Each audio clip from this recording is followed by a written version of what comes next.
Marks and limited. എനിക്ക് തോന്നുന്നു നമ്മളിൽ ഒരുപാട് ആളുകൾക്ക് ഈ സ്റ്റോക്ക് അറിയായിരിക്കും. എങ്കിൽ പോലും അറിയാത്ത ആളുകളെ ജസ്റ്റ് ഒന്ന് പരിചയപ്പെടുത്താൻ വേണ്ടിയാണ് ഞാൻ ഈ സ്റ്റോക്ക് കൊണ്ടുവന്നിരിക്കുന്നത്.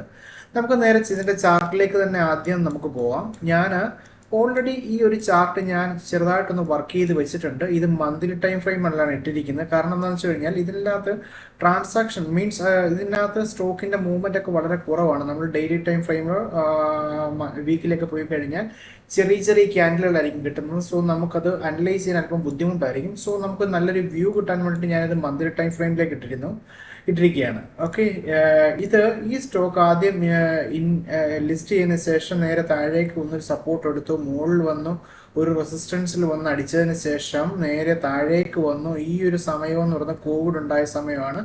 അവിടെ ചെറിയ ഒരു സപ്പോർട്ട് എടുത്ത് നേരെ മുകളിലേക്ക് കയറി ഒരു ട്രെൻഡ് ലൈൻ പോലെ അവിടെ ചെറിയ ഒരു ട്രെൻഡ് കാണിച്ചതിന് ശേഷം വീണ്ടും താഴേക്ക് വന്നു. നേരത്തെ തൊട്ട് മുന്നേ ഉണ്ടാക്കിയിരിക്കുന്ന സപ്പോർട്ടിൽ വന്ന് സപ്പോർട്ട് എടുത്തു. അതിനുശേഷം നേരെ മുകളിലേക്ക് കയറി വന്നു, ഓൾ ടൈം ഹൈ ലെവലിലേക്ക് കയറി വന്ന് അവിടെ ഒരു റെസിസ്റ്റൻസിൽ അടിച്ചു നിൽക്കുകയാണ്. ഇവിടെ രണ്ട് തരത്തിലുള്ള റെസിസ്റ്റൻസ് ആണ് വരുന്നത്. ഒന്ന് ട്രെൻഡ് ലൈനിലുള്ള റെസിസ്റ്റൻസ് വരുന്നുണ്ട്, അതുകൂടാതെ ഹൊറിസോണ്ടൽ ലൈനിൽ വരുന്ന റെസിസ്റ്റൻസ് ഉണ്ട്. ഈ രണ്ട് റെസിസ്റ്റൻസും അല്പം മേജർ ആയിട്ടുള്ളത് തന്നെയാണ്. കാരണം എന്ന് വെച്ച് കഴിഞ്ഞാൽ ഹൊറിസോണ്ടലുള്ള റെസിസ്റ്റൻസ് ഒരു തവണ ഇവിടെ ലിസ്റ്റിംഗ് ടൈമിൽ വന്നിരിക്കുന്ന റെസിസ്റ്റൻസ് ഉണ്ട്. പിന്നെ അത് കൂടെ രണ്ടാമത് വീണ്ടും വന്നു ഇപ്പോൾ മൂന്നാമത്തെയാണ് നിൽക്കുന്നത്. ഏകദേശം ഈ 3 തവണയൊക്കെ വന്നു കഴിയുമ്പോൾ തന്നെ റെസിസ്റ്റൻസ് മേജർ ടൈപ്പിലേക്ക് ആയി തുടങ്ങും. സോ ഇതാണ് ഈ സ്റ്റോക്കിന്റെ നിലവിലുള്ള ഒരു പാറ്റേൺ എന്ന് പറഞ്ഞു കഴിഞ്ഞാൽ നിങ്ങൾക്ക് എല്ലാവർക്കും മനസ്സിലാവും.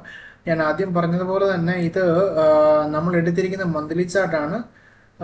ഇപ്പോൾ കഴിഞ്ഞ വർഷം, അതായത് ജനുവരി മാസം 2024, നിങ്ങൾക്ക് ഈ താഴെ നോക്കിയാൽ മതി. ഞാൻ ക്യാൻഡലിന്റെ മുകളിൽ കൊണ്ട് വെക്കാൻ നേരത്ത് കൃത്യമായിട്ട് ഏതാ മന്തെന്ന് കാണാം. ജനുവരി മാസം മുതലുള്ള, അതായത് ജനുവരി മാസം മുതൽ ഈ വർഷത്തിന്റെ ആദ്യം മുതൽ അത്യാവശ്യം നല്ലൊരു ട്രെൻഡിങ്ങിലാണ് സ്റ്റോക്ക് വന്നിരിക്കുന്നത്.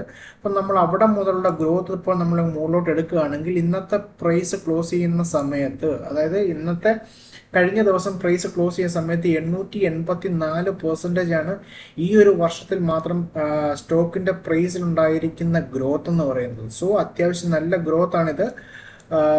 ഈ സ്റ്റോക്കിനെ സംബന്ധിച്ചിടത്തോളം നല്ലൊരു റേഞ്ച് ഉണ്ടാക്കിയതിനു ശേഷം ഡൗൺ ട്രെൻഡിലേക്ക് വന്നു. അതിനുശേഷം 2019 അവസാനവും 2020 ആദ്യം മുതൽ, അതായത് കോവിഡിന് ശേഷം ഇത് അത്യാവശ്യം ഒരു റാലി എന്ന രീതിയിൽ, അല്ലെങ്കിൽ ഓവറോൾ ഒരു ബുള്ളിഷ് എന്ന രീതിയിലേക്ക് കയറി വരികയാണ്. ഇപ്പോൾ നിലവിൽ ഇത് ഓൾ ടൈം ഹൈ ലെവലിൽ ഒരു റെസിസ്റ്റൻസിൽ അടിച്ച് നിൽക്കുകയാണ്.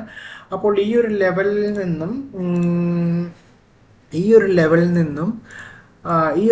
നിന്നും നമുക്ക് സ്റ്റോക്ക് ഒരു അത്യാവശ്യം ഒരു നല്ല ഒരു വോളിയത്തോട് കൂടിയിട്ട് ഇവിടെ ഒരു ക്ലോസിങ് തരികയാണെങ്കിൽ, അതായത് നമ്മളുടെ ഈ ലൈനെ ബ്രേക്ക് ചെയ്ത് മുകളിൽ ഒരു ക്ലോസിങ് തരികയാണെങ്കിൽ, വിത്ത് വോളിയം തരികയാണെങ്കിൽ, നമുക്കിവിടെ എൻട്രി എടുക്കുന്നതിന് കുഴപ്പമില്ല എന്ന് പറയാൻ കാരണം എന്ന് വെച്ച് കഴിഞ്ഞാൽ ഓൾറെഡി മേജർ റെസിസ്റ്റന്റ് ആയിട്ട് നിൽക്കുന്ന ഈ ഒരു ലൈനെ ക്രോസ് ചെയ്ത് മുകളിലേക്ക് വരാനായിട്ട് അതൊരു മേജർ സപ്പോർട്ട് എന്ന രീതിയിലേക്കായി വരും. അപ്പോൾ നമുക്ക് ഇവിടെ ഒരു എൻട്രി എടുത്തതിന് ശേഷം ഈ ലൈനിന്റെ തൊട്ട് താഴെയായിട്ട് നമുക്കൊരു SL ഇട്ട് ഇവിടെ നിൽക്കുകയാണ് എങ്കിൽ അത്യാവശ്യം നല്ലൊരു SL തന്നെയായിരിക്കും. കാരണം ഒരു മേജർ സപ്പോർട്ട് ലെവലിലായിരിക്കും SL കിടക്കുന്നത്. സോ നമുക്ക് അത്യാവശ്യം ഒരു എൻട്രി ഇവിടെ ഈ ഒരു ഭാഗത്ത് കിട്ടും. അങ്ങനെ ഉണ്ടെങ്കിൽ നമുക്ക് എടുക്കുന്നതിനകത്ത് വേറെ തെറ്റുകളൊന്നും ഉണ്ടെന്ന് എനിക്ക് തോന്നുന്നില്ല. നമ്മൾ നേരെ ഈ സ്റ്റോക്ക്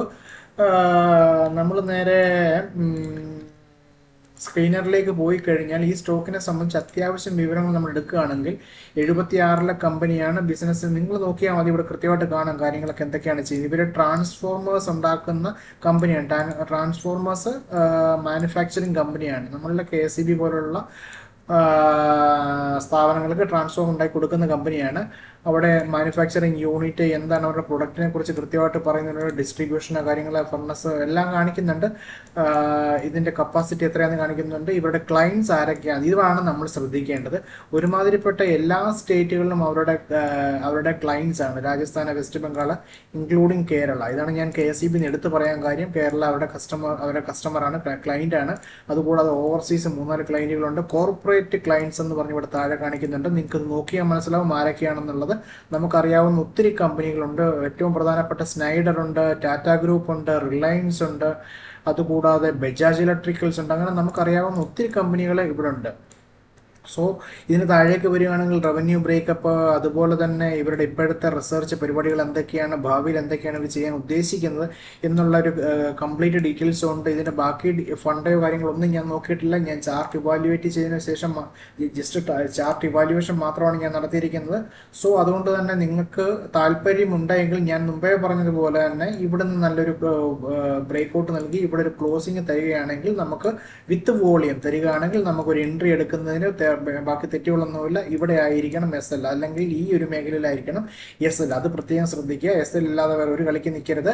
ഞാൻ ഈ പറഞ്ഞിരിക്കുന്ന ഈ ഡീറ്റെയിൽസ് ജസ്റ്റ് വായിച്ചു നോക്കുക. നിങ്ങൾക്ക് ബോധ്യപ്പെട്ട് നിങ്ങൾ ഉത്തമ വിശ്വാസം ഉണ്ടെങ്കിൽ മാത്രമേ ഇത് വെച്ച് പ്രൊസീഡ് ചെയ്യാവുള്ളൂ. ഓക്കെ, അപ്പം നടക്കട്ടെ കാര്യങ്ങൾ.